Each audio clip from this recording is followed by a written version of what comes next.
Como lo miramos en la primera parte, todos los seres humanos, toda la humanidad está contenida en la parábola del sembrador. Dicho de otra manera, es como si Jesús habló la parábola del sembrador y de ahí en adelante todas las demás parábolas, y vamos a notar eso, tienen que ver con la primera parábola. ¿Por qué? Porque Jesús tomó toda la humanidad y la puso en una parábola. En la parábola del sembrador se refirió a cada ser humano y a cada posible respuesta de cada persona al llamado de Jesús. Entonces, creo que es bueno que tenemos un domingo más para hablar de esta parábola. Entonces, quisiera mencionar algunos aspectos generales antes de continuar y que creo que es importante que lo recordemos porque eso nos ayuda a entender mejor el mensaje central de la parábola. Lo primero que quisiera mencionar es que Él, o sea, Jesús, es el sembrador en la parábola. Ahora, Él lo es en la parábola, pero posteriormente es todo aquel que lleva el Evangelio. Jesús colocó la primera semilla, pero de ahí en adelante cada uno de nosotros somos sembradores. Cada uno de nosotros somos responsables por llevar esa semilla. Entonces, no estamos hablando de la típica por esos días semilla de siembre 5,000 y reciba 50,000 o 500,000 o 50,000 y reciba 5 millones. Eso es una mentira, es una falacia. Estamos hablando de la semilla del Evangelio, ¿sí? Y de lo que el Evangelio puede hacer en la vida de una persona. Entonces, Jesús es el sembrador en la parábola, Dios es el sembrador en la parábola. Él puso las primeras semillas, pero luego, de hecho, Dios lo ha estado haciendo desde el principio. Su palabra llegó primeramente a su pueblo y a través de su pueblo el plan de Dios es que todo el mundo conociera acerca de Él. Pero luego vino Jesús, enseñó esta primera parábola y después de Jesús, sus discípulos, su iglesia, nosotros somos sembradores, somos responsables por llevar esa semilla. Entonces, si Él es el sembrador en la parábola, ¿qué es la semilla? El Evangelio, ¿cierto? Ahora, su Evangelio es el mismo hace 2000 años y es el mismo exactamente hoy. Y no sabemos cuántos años vaya a pasar desde ahora hasta cuando Jesús venga por su iglesia. Han pasado 2000 años. Los primeros discípulos pensaron que iba a pasar muy rápido, que ellos esperaban que fuera en cuestión de días en que ellos iban a poder experimentar la segunda venida de Jesús, o mejor, el rapto, y que Jesús iba a venir por su iglesia. Pero pasaron años, y después de un par de décadas, el apóstol Pedro dice, no es que Jesús haya incumplido su promesa, no, al contrario, Él es paciente esperando que todos se arrepientan. Pero como dice el apóstol Pablo también, ¿cómo la gente se va a arrepentir si la iglesia, si nosotros no estamos sembrando la semilla? ¿Me hago entender? Entonces, no importa cuántos años vayan a pasar todavía, tal vez 1000, 2000, 3000. Eso no lo sabemos. Jesús tampoco dijo cuándo era. Pero entre más tiempo tenemos, más oportunidad tenemos como iglesia de ser esos sembradores que Jesús desea que seamos. Sembradores que siembran la semilla del Evangelio. Entonces, Él es el sembrador, la semilla es el Evangelio. ¿Qué es el terreno? El terreno es el corazón, cada persona. Como vamos a ver, cada respuesta es diferente al Evangelio, cada respuesta es diferente al Evangelio. Y saben, incluso cuando la semilla es aceptada y vivida, el fruto no es exactamente el mismo. Si ustedes leen en Mateo 3, el versículo 9, el versículo 7, dice que el versículo 8, dice que la semilla que cayó en buen terreno llevó fruto a 30, 60 y a 100. O sea, aún cuando nosotros abrimos el corazón a Jesús, cuando el Evangelio empieza a llevar fruto en nuestra vida y a dar fruto en nuestra vida, puede que la medida es diferente en cada uno. No significa que Alex va al mismo paso que de pronto va la señora Irma, o que Albeiro va al mismo paso que de pronto va cualquiera de ustedes. Entonces, aún cuando la semilla lleva fruto, cuando el evangelio es recibido, es aceptado y es sembrado en un corazón que con ansias lo recibe, el fruto no es igual a todos. Y eso está bien, ¿cierto? Es bueno que nosotros no sentimos esa responsabilidad de ser iguales en medida o en cantidad a todos los hermanos. Eso es algo que es bueno. Y saben, aquí hay algo bien especial. Porque Dios no hace excepciones. O sea, Dios no es un Dios parcial.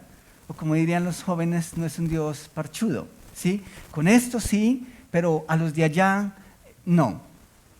Porque es que eso no parece que tienen pinta de creer. Nosotros hacemos esas cosas. Nosotros tenemos un evento de día cero y decimos, bueno, ¿quién podría ir? No, es que ese es más loco. O ese, o ellos, en fin.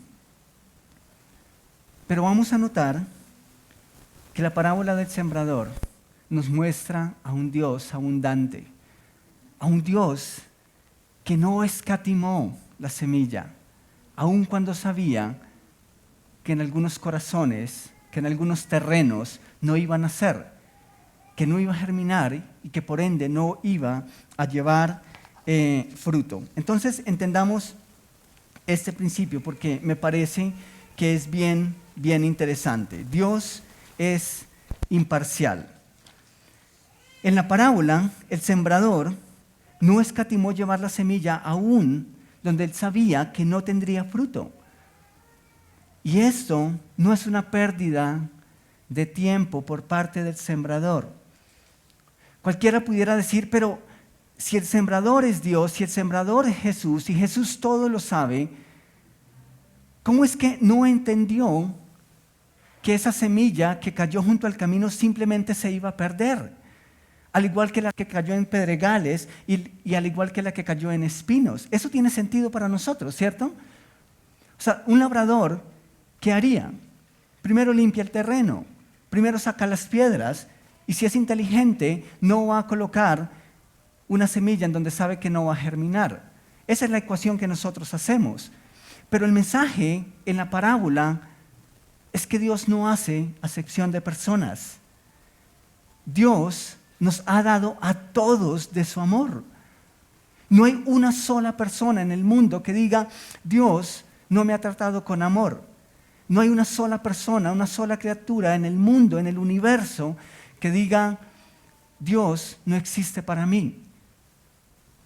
¿Por qué? Porque Dios regó sobre todos. Y eso es maravilloso. Entonces, Dios es paciente. Él es amoroso, Él es misericordioso. Lo hace sobre todos por igual. Entonces, aquí también necesitamos entender algo que nos da una responsabilidad a cada uno de nosotros. Si la semilla no da fruto, no es culpa del sembrador. ¿Quién era el sembrador? Dios. Es Jesús. Claro que Él sabe cómo sembrar. Pero si la semilla no da fruto, no es culpa del sembrador. Tampoco es culpa de la semilla.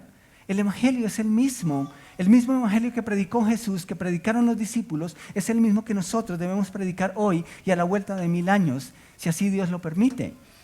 Es el mismo. Entonces, si la semilla no da fruto, no es culpa ni del sembrador ni de la semilla, sino del terreno. Es culpa del corazón. Y eso nos da una responsabilidad a cada uno de nosotros. Y hace responsable a cada persona en el mundo.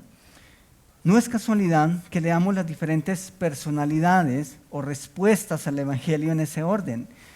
Jesús comienza con el más evidente, que es el pecado, y luego nos lleva por aquello que es un poco más sutil, pero que no es menos dañino, como los afanes del mundo, como el deseo por las riquezas, por las muchas posesiones, y finalmente nos presenta la respuesta que Él anhela que cada persona que reciba el Evangelio dé.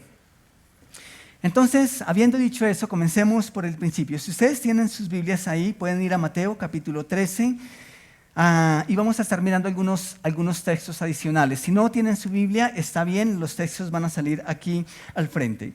Pero comencemos por la primera categoría, aquellos que fueron sembrados junto al camino. Ahora, yo trabajé el campo con mi papá y con mis hermanos casi por una década. Y no es muy difícil entender por qué la semilla que cae junto al camino no nace. El paso de las personas hacen que el terreno empiece a ser tan fuerte, tan duro, tan rígido, que llega a un punto en el que casi que es impenetrable. O sea, eso es natural, eso no es difícil de entenderlo, ¿cierto? Y se vuelve casi infértil. O sea, por eso un campesino no siembra una semilla en una roca o en un terreno que es muy árido, que es muy duro. Eso no es muy difícil de entenderlo. Pero ¿saben algo interesante? En la aplicación de la parábola, la semilla bien podría quedar ahí. Y quiero que pensemos en eso por un momento. Pensemos en el hecho de que tenemos un puñado de semillas y simplemente lo esparcimos en un campo. Y algunas semillas caen en un terreno que es duro, que es rígido, así que no alcanzan a entrar en la tierra, sino que quedan superficialmente. Pero, ¿qué tal si con el paso del tiempo, tal vez con la lluvia, esa semilla permanece ahí? ¿Saben? Es muy posible que con el paso del tiempo algunas de esas semillas lograran incluso germinar. Eso es posible. Y lo sé porque nosotros labramos el campo. Pero en la aplicación de la parábola, ¿ustedes notan que ocurre algo adicional al terreno? Por un lado, el terreno es duro. Por un lado, el terreno es infértil. Pero por otro lado, hay alguien que la arrebata. Y eso es lo que hace el enemigo. El problema no es solo que hay corazones duros. El problema es que hay un enemigo empeñado en que esos corazones cada vez sean más y más renuentes al mensaje del Evangelio. Ese ha sido el papel del enemigo desde el principio, desde distorsionar el mensaje de Dios hasta simplemente poner el mundo en desorden. Y cada vez nosotros vemos que las cosas son más y más difíciles. Así que un corazón duro cada vez va a ser más duro. Y eso es triste, pero vemos ahí el actuar del enemigo. Entonces, ¿qué puede obstruir más el plan de Dios que el pecado? Nada. Y Jesús comienza haciendo alusión al pecado. ¿Qué endurece el corazón tanto como el pecado? Nada. ¿Qué nubla la razón y la visión tanto como el pecado? Nada ni nadie. En Juan capítulo 10, versículo 10, Jesús dice: el ladrón no viene sino para hurtar, para arrebatar esa semilla, para quitarla, para matar y para destruir. Ese es el trabajo del enemigo desde el principio. Pero Jesús dice: yo he venido para que tengan vida y para que la tengan en abundancia. Entonces, el enemigo sí es intencional.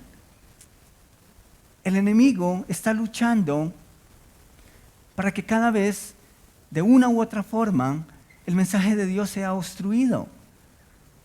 La otra vez leía algo acerca de un predicador, es conferencista, digamos, es un autor, ha escrito muchos libros, y él dice, no es casualidad que cuando más la gente está deseando escuchar un mensaje, los vuelos se retrasan, hay trancones, pasa algo. No es casualidad que en las mañanas, antes de venir a la iglesia, es cuando las familias más discuten. O sea, esas cosas están ahí. Y no es casualidad, el enemigo ha venido a robar, matar y destruir. Y nosotros somos testigos de eso todo el tiempo. Entonces, el pecado endurece el corazón, de modo que no permite que la palabra o el mensaje de Dios llegue a donde debe llegar y llevar el fruto que Dios quiere llevar. ¿Qué podría ser más dañino que el pecado? Nada como el pecado. En pocas palabras, el enemigo no solo ha dañado a la humanidad, sino que de una u otra forma se opone para que la solución no llegue. Se opone para que el mensaje del Evangelio no llegue a reparar, porque es un ladrón, porque quiere dañar, porque quiere destruir. Y escuchen esto, por favor. Si el enemigo logra hacer que la palabra de Dios sea rechazada, eso es suficiente. No necesita hacer nada más. Si el enemigo logra que la palabra de Dios sea rechazada, adiós gozo, adiós esperanza, no tú, adiós horizonte, adiós vida abundante, adiós propósito, no hay nada. ¿Y por qué digo esto? El apóstol Pablo dijo que el hombre natural, es decir, aquel que no tiene a Cristo en su corazón, ya sea que no ha entendido o que haya rechazado el mensaje, no puede entender las cosas espirituales. ¿Por qué? Porque la fe es por el oír, y el oír, en Romanos 10, versículo 17, el oír es por la palabra de Dios. Quiero leerlo otra vez, Romanos 10, 17. Así que la fe es por el oír, y el oír por la palabra de Dios. Si tú te opones al mensaje de Dios, si tú no crees en la Biblia, si tú no crees en la palabra de Dios, ¿cómo puedes tener una relación con Dios? Es muy difícil. Así que el enemigo está empeñado en eso, en arrebatar ese mensaje, en arrebatar esa palabra. El pecado nubla la razón y el pecado endurece el corazón. El apóstol Pablo, cuando escribe a los Romanos, nos presenta para mí el panorama más completo de cómo el pecado daña y mantiene bajo su dominio la humanidad. Y vamos a Romanos capítulo 1 y vamos a mirar algunos versículos. En Romanos capítulo 1, versículo 21, dice, pues habiendo conocido a Dios, no lo glorificaron como a Dios, ni le dieron gracias, sino que se envanecieron en sus razonamientos y su necio corazón fue entenebrecido. ¿Notan lo que está pasando? Ellos conocieron a Dios, no tenían excusa para negarlo, pero aún así lo hicieron. Terreno duro, corazón duro. Y luego la semilla no dio fruto.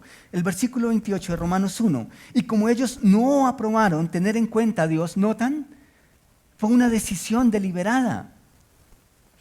Como ellos aprobaron no tener en cuenta a Dios, Dios los entregó a una mente reprobada para hacer cosas que no convienen. ¡Wow! ¿Recuerdan ustedes que hace 15 días cuando empezamos el estudio de las parábolas, les mencioné que las parábolas marcan una nueva etapa en el ministerio de Jesús? Y es como si Jesús dijo, ok, no hay forma en que yo les pueda hablar a ustedes que me entiendan. Así que voy a hacer una pausa y voy a empezar a hablar a los que quieren entender. ¿Por qué? Porque aunque ustedes ven con los ojos, no quieren ver. Y Jesús empieza una nueva etapa en su ministerio. Y es lo que en efecto está ocurriendo acá con estas personas de las cuales está hablando el apóstol Pablo. Dice que Dios los entregó a una mente reprobada para hacer cosas que no convienen. Si ellos tomaron esa decisión, entonces Jesús dice, es la decisión que ustedes han deseado tomar. Versículo 32 de Romanos 1 dice, y son estas mismas personas, dice, quienes habiendo entendido el juicio de Dios, que los que practican tales cosas son dignos de muerte, no solo las hacen, sino que también se compadecen con los que las practican. Se complacen, perdón. Es decir, las aprueban. No hacen nada para que esos que las hacen dejen de hacerlas. Entonces, algunas versiones de la Biblia y otros textos también de la Biblia se refieren a este estado como mentes cauterizadas o mentes encallecidas. Es otro término. ¿Y qué es eso? El primer terreno. Un terreno dañado por el pecado, que es ciego, que es tan duro, que se ha cauterizado, que se vuelve impenetrable. Pero aún a ellos, Dios les dio la oportunidad de escuchar el Evangelio. Entonces el enemigo nubla, o el pecado nubla la razón, endurece el corazón, pero el enemigo ha cegado también el entendimiento. ¿Para qué? Leámoslo en 2 de Corintios, capítulo 4, versículo 4. Y eso es cuando yo digo que el enemigo es intencional. Nosotros no podemos culpar al enemigo. Es decir, tú no te quedas con las vueltas del mandado porque el enemigo, y es culpa del enemigo. No. Tú no ves o abres la página en la internet que no es debido abrirla porque Satanás te obligó. No. Pero nosotros tampoco podemos descuidar que el enemigo no está empeñado en eso. O sea, ese ha sido su trabajo desde el principio. Y Pablo, en el texto que vamos a leer, creo que nos ayuda a entender esa realidad. El versículo 4 de 2 de Corintios 4 dice, Satanás, que es el Dios de este mundo, ¿qué ha hecho? Ha cegado. O sea, eso hace el pecado. El pecado hace que las personas digan, es que la Biblia fue escrita por hombres. Es un libro como cualquier otro. El pecado hace que Jesús simplemente pase a ser un líder como cualquier otro líder. Cuando no lo es. Cuando es Dios mismo. El pecado hace que las personas digan, yo no voy a la iglesia. ¿Para qué? ¿Para ver a una manada de hipócritas? Sí, es en la iglesia. Y en las próximas parábolas vamos a entender esa realidad. Pero ¿quién hace eso? Es el fruto del trabajo del enemigo en el corazón de las personas, en la humanidad. Y nosotros mal haríamos en culparlos.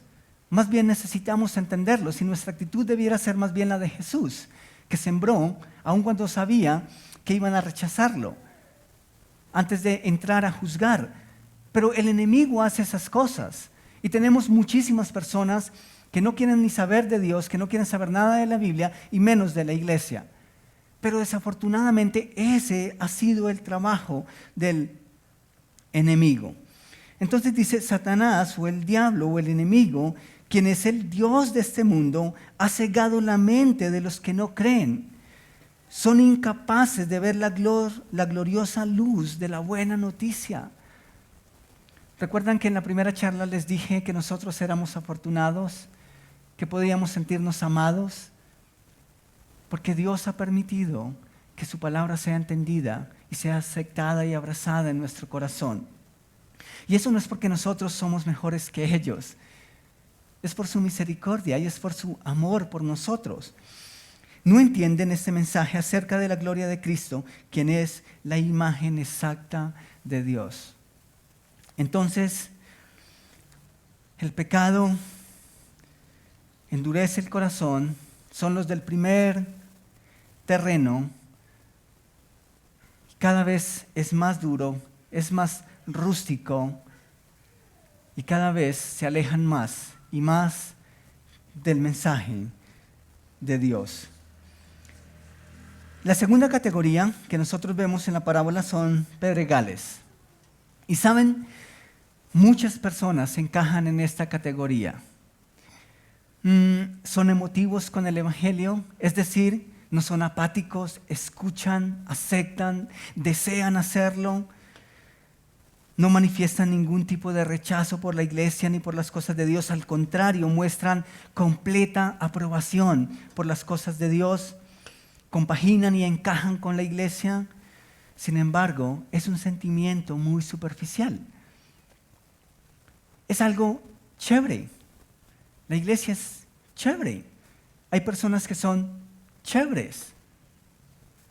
Es más, de vez en cuando se ponen una camiseta que dice Juan 3:16, y eso es chévere. Escuchan música cristiana y eso no está mal, es chévere. ¿Por qué? Porque gustan de esas cosas. Les gusta colaborar, les gusta ayudar. Genial. Encajan perfectamente en la iglesia. ¿Cuál es el problema? Entonces, el problema no es si la semilla entra o no entra. Esa es la diferencia con el primer terreno. Los primeros simplemente dicen no, no, no, es locura, no y no. Pero en esta ocasión la semilla entra e incluso nace pronto, nace rapidito. Pero, ¿qué pasa? Así como nace pronto, se seca pronto. No tiene profundidad. Al ser superficial, no tiene suficiente raíz. ¿Y saben lo que ocurre? Se arranca fácilmente. De hecho, algunos árboles tienen muchas raíces y son difíciles de arrancarlos. ¿Por qué? Porque han echado muchas raíces. Pero esas personas a las que hace alusión la segunda categoría, simplemente son personas que manifiestan un deseo, pero es muy superficial. Su fe, sus creencias están cimentadas en sus sentimientos y no en Jesús, no en Cristo. No hay una convicción profunda. Y saben, una cosa es ir a la iglesia y otra es ser iglesia. Y la verdad, eso fue la serie pasada, pero ser iglesia es caminar con Jesús. Y caminar con Jesús es sacrificio. Es entrega, como Jesús mismo lo dijo, es tomar la cruz y seguirlo. Pero estas personas no están dispuestas a llegar a ese punto. Esos son los que fueron sembrados junto a pedregales. Entonces, cuando la palabra llega a nuestras vidas, el principal obstáculo es el pecado. Eso lo sabemos. Es la obra del enemigo, lo cual constituye un ataque directo al mensaje de Dios. Ahora, todas las cosas que van en contra de Dios son pecado, y eso nosotros lo sabemos. Sin embargo, existen otras cosas que incluso cuando alguien ya ha dado algunos pasos o ha gustado del Evangelio, puede no ver como pecado, pero que es igual de destructivo. Y esas son las siguientes categorías, o por lo menos la siguiente categoría. Es mucho más sutil. ¿Por qué? Porque vamos a notar que las personas en la tercera categoría han dado incluso fruto. Y uno los ve. Y es importante que nosotros entendamos esas cosas para determinar en quién está nuestro cimiento. Entonces, miremos la tercera categoría, los espinos. La parábola dice que la semilla cayó, tuvo profundidad, creció, pero al igual que creció, crecieron los espinos. Y en algún punto esos espinos fueron más abundantes que la ahogaron. Pero nació, creció, incluso pudo haberse visto algún fruto en algún momento. Entonces, aquí el proceso ha pasado los dos primeros obstáculos. La semilla ha entrado, ha germinado y está creciendo. Incluso, como ya lo mencioné, puede estar pareciendo que, o parece que está germinando algún fruto. Y saben, las riquezas y los afanes del mundo terminaron ahogándolos. Ahora, seamos honestos. Las riquezas o el amor a las riquezas no ahogan a una persona de sopapo, como decían nuestros abuelos o nuestros padres. Eso es gradual, ¿cierto? No es que yo me gané la lotería y ya mañana no vine a la iglesia. Pues espero que ustedes ni siquiera hacen la lotería o el baloto, ¿sí? Que no juegan al chance. Creo que Dios es capaz de suplir nuestras necesidades con otras cosas. Pero yo creo que el afán y estas cosas por los bienes, por la comodidad, no es malo.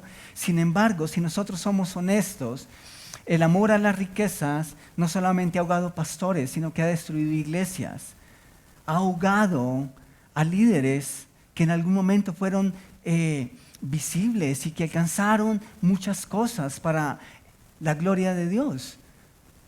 Yo conozco personas a las cuales los afanes y las riquezas los han ahogado. Y si lo han hecho con ellos, puede hacerlos con usted y conmigo. Puede hacerlo con nosotros. Ahora, yo no estoy completamente seguro de que sea el afán a las riquezas lo único que puede ahogarnos y que puede llegar en un punto a que el Evangelio simplemente no cumpla el propósito con el que fue puesto en nuestro corazón. Yo creo que simplemente nosotros necesitamos ver esas cosas como una regla de prioridades, ¿sí? ¿Cuál es realmente nuestra prioridad? El problema no el problema no es el dinero, no son la riqueza, no son las muchas posesiones. El problema es nuestra prioridad en el corazón. Y vamos a mirar simplemente algunos textos para reforzar esta idea. En Mateo capítulo 19, versículo 23, dice: entonces Jesús dijo a sus discípulos: de cierto os digo que difícilmente entrará un rico en el reino de los cielos. ¿Jesús está condenando a los ricos? No. Jesús simplemente está diciendo que para una persona que tiene sus prioridades o que tiene como prioridad las riquezas terrenales, las materiales, pues difícilmente va a entender el mensaje del reino. Lucas capítulo 6, versículo 24 dice más: ay de vosotros ricos, porque ya tenéis vuestro consuelo. Nuevamente está hablando a personas cuya esperanza y cuya seguridad estaba única y exclusivamente en las cosas que poseían. Un poco más adelante, 1 Timoteo capítulo 6, versículo 10, esa vez es Pablo, dice: pues el amor al dinero es la raíz de toda clase de mal. Y algunas personas, en su intenso deseo por el dinero, se han desviado de la fe verdadera y se han causado muchas heridas dolorosas. ¡Wow! ¡Wow! Jesús no está en contra del trabajo. Jesús no está en contra de que nosotros planeemos y que cada vez podamos experimentar y tener más recursos. No, ese no es el problema. El problema siempre es cuál es nuestra prioridad. Y claramente, y eso lo hemos dicho en otras series, en otras charlas, Jesús no tiene nada en contra de los ricos y aquellos que tienen mucha riqueza. Si así fuera, no les habría advertido. Es así de simple. Pero por cuanto les advierte del problema que tienen en su corazón, los ama. Y los ama tanto, y nos ama tanto, que nos advierte que tengamos cuidado con cuáles son nuestras prioridades. ¿Cuál es nuestro afán en la vida? ¿Qué está primero? ¿Qué se nos está llevando el tiempo? ¿Qué es aquello que lleva nuestros recursos? ¿Qué es aquello que roba nuestra paz? ¿Por qué? Porque puede desviarnos y porque puede obstruir el fruto del Evangelio en nuestra vida. Entonces, algunas personas, y las conozco, no tienen tiempo ahora para la iglesia y su intención es buena. Su intención parece noble, parece santa. Es que si me sacrifico ahora, después voy a estar un poco más cómodo, y si estoy más cómodo, si ya el negocio está caminando, entonces pues voy a poder dedicar más tiempo a Dios, a la iglesia y a los otros. ¿Saben? Nunca lo van a hacer porque nunca van a tener suficiente. ¿Notan? Es una cuestión de prioridades. Ahora, yo sé que Cada uno de nosotros tiene realidades y tenemos realidades en nuestro medio. Y conozco el caso puntual de personas que en este mismo momento, de hecho el domingo pasado recibí un mensaje de una familia que dijo, mira, tuve que echar mano a este trabajo. Qué bueno que puedo ver la charla después, pero ahora me es difícil. Y sí, está bien. Y rogamos y oramos por esas personas para que en algún momento puedan tener sus trabajos sin que puedan dejar de congregarse. Yo sé que es difícil, pero el punto aquí es cuál es nuestra prioridad. Ahora, después de mencionar los 3 terrenos primeros, llegamos por fin al terreno y al punto al cual la parábola ha estado apuntando todo el tiempo, la buena tierra. ¿Y saben la razón principal por la que las personas rechazan el reino? Primeramente, es porque reino tiene que ver con dominio. Y esa es la razón de todo. Si nosotros aceptamos el reino de Dios, tenemos que aceptar su dominio. Tenemos que aceptarlo a Él como Rey, como Señor en nuestro corazón, en nuestra vida. Y eso no es algo que todos estamos dispuestos a hacer. De hecho, yo mismo lucho con esa realidad. Yo a veces digo, Dios, tú eres el Señor de mi vida, tú eres el Rey. Pero ¿lo honro con mis acciones, con mi obediencia como el Rey que es? Pues lucho con esas cosas. Y yo sé que la mayoría de nosotros tal vez está luchando en algún punto de la vida con honrar al Rey en nuestro corazón, en sus corazones. Pero muchas personas no quieren saber nada de la palabra, no quieren saber nada de la iglesia, no quieren saber nada de Dios, porque no quieren aceptar el dominio del Rey en sus vidas. Un rey no obedecido es deshonrado. Así que si nosotros hemos decidido seguir a Jesús, honrémoslo y hagamos caso a su palabra. La última palabra o la última oración en la parábola del sembrador dice que tiene oídos para oír, oiga. O sea, prestemos atención a esto. La charla pasada dijimos que muchos corazones, muchas vidas en donde la semilla ha dado fruto, no es que no han tenido que luchar con diferentes obstáculos. ¿Saben algo interesante? La tierra fértil no solamente hace que la semilla crezca y florezca y lleve mucho fruto.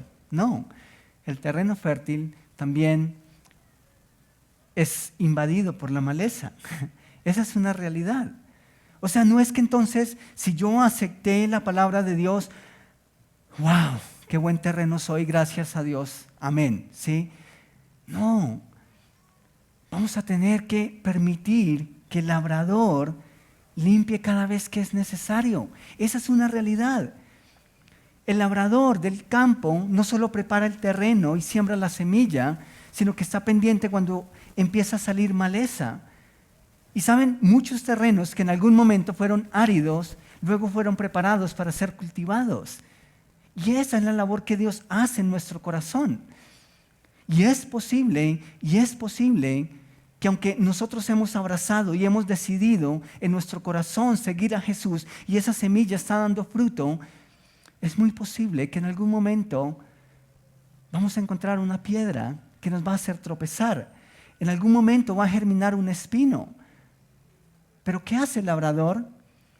El labrador está ahí y el labrador sigue siendo Dios, sigue siendo Jesús y Él va a estar ahí para retirar esas cosas.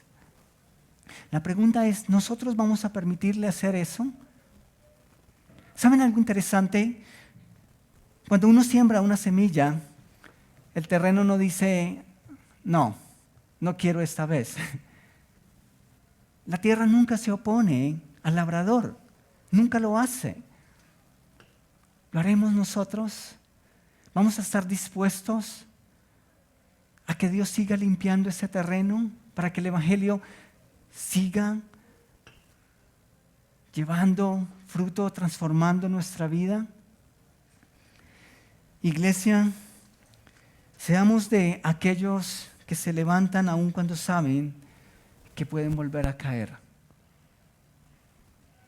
Seamos de esos que aun cuando tropiezan, claman y ruegan al labrador porque acuda a ayudarles.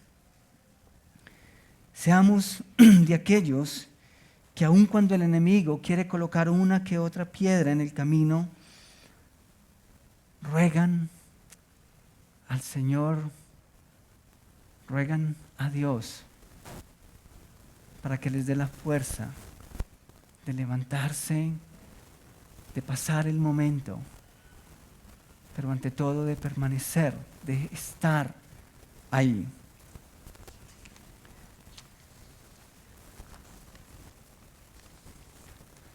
Dos lecciones para nosotros como iglesia. Nosotros que hemos abrazado su palabra y que entendemos que seguir a Jesús implica eso. Implica sacrificio, implica abandonarnos a nosotros mismos y dejar que Él sea el Rey. La primera lección es: si Dios lo hizo, nosotros debemos hacerlo. Si el sembrador, si Jesús echó la semilla sobre todos los terrenos, nosotros no podemos hacer acepción de personas. Nosotros no somos quienes para decir este sí o este no. Nosotros necesitamos aprovechar cada oportunidad que Dios nos da para sembrar esa semilla. Si nace o no nace, no es nuestra responsabilidad, pero necesitamos hacerlo. Y la segunda lección, no menos importante, es: hagámoslo bien. Tenemos una responsabilidad grande. ¿Por qué? Porque aunque en la parábola del sembrador la culpa no era del sembrador, nosotros sí podemos ser malos sembradores. Necesitamos hacerlo bien. Necesitamos llevar un evangelio transparente. Necesitamos llevar un evangelio real. Un evangelio como el que nos enseñó Jesús, de sacrificio y no solamente de bienestar, no solamente de comodidad. Una de las razones por las cuales el evangelio en nuestro medio, en nuestro mundo, no está llevando el fruto que debe llevar, es porque no se ha sembrado bien. Es porque es un evangelio cómodo. Es porque es un evangelio que apunta a nosotros y no a Jesús. Y eso nos ha hecho daño. Pero nosotros necesitamos hacerlo bien. Necesitamos ser sembradores que honran a aquel que los envió a sembrar. ¿Estamos listos para dar ese paso? Quiero que me acompañen en un momento de oración. Si quieren inclinar sus rostros está bien. Si quieren cerrar sus ojos pueden hacerlo. La verdad es que esto no es algo extraño, es simplemente porque a veces es importante desconectarse uno de la persona que está al lado y estar enfocado en Dios. Así que simplemente como por concentración, si quieres hacerlo está bien. Pero yo quiero hacerte una pregunta esta mañana. ¿Tú con quién te identificas? ¿Tú quién quieres ser?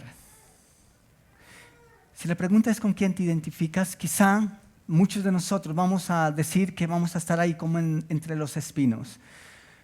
Porque el enemigo nos está atacando, porque tenemos muchas luchas, porque a veces tropezamos, porque incluso a veces las cargas son tan pesadas que nos sentimos ahogados. Pero la pregunta que luego debemos hacernos es: ¿a dónde quieres estar? ¿Quién quieres ser? Y mi respuesta a esa pregunta es: yo quiero ser ese buen terreno en el que la semilla cayó y llevó fruto. Tal vez a 30, tal vez en otros a 60, tal vez en otros al 100%. Pero es ahí en donde Dios quiere ubicarnos y en donde cada uno de nosotros deberíamos estar ubicados.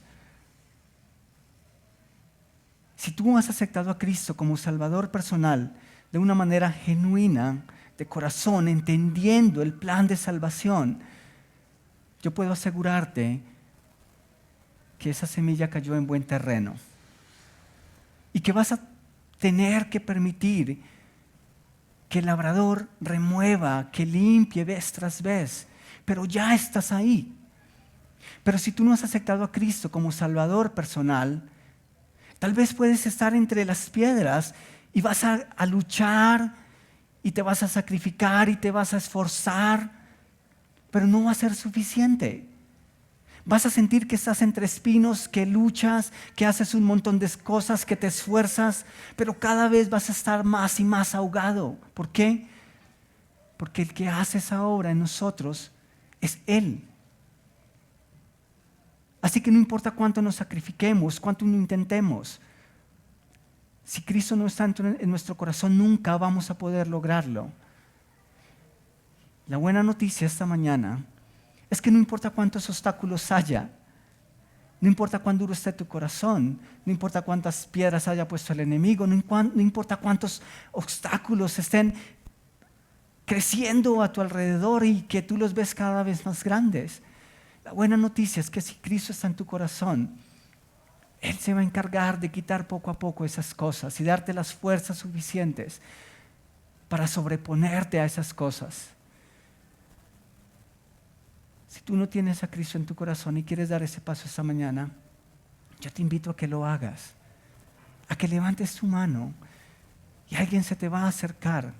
Y tal vez si nos estás escuchando a través de la pantalla y quieres dar ese paso, por favor, haznoslo saber. Puedes escribirnos un mensaje en los comentarios a este video, en la página de Conviva Norte en Facebook puedes escribirnos. Pero si tú quieres tomar y abrir tu corazón a Jesús, puedes hacerlo ahora mismo. Y si estás presente esta mañana en este lugar y quieres hacerlo, yo te pido que levantes tu mano. ¿Hay alguien? ¿Hay alguien que quiera dar ese paso?